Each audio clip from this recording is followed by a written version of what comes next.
May nag-text na, ano yun, good day from GCash. Please be advised that we are asking everyone to verify their account to avoid the activation tomorrow.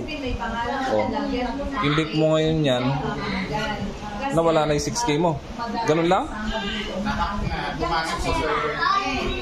Ito yung transaction na yun sa GCash. Eh tapos number lang yung nag-text ha. Yun nga, dapat din niya kundi. Yun, dapat hindi na-clickbait ka. Oo, na-clickbait niya.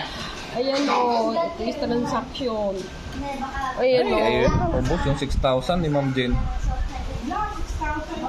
Mababayad ko yung sa ano ni Isa.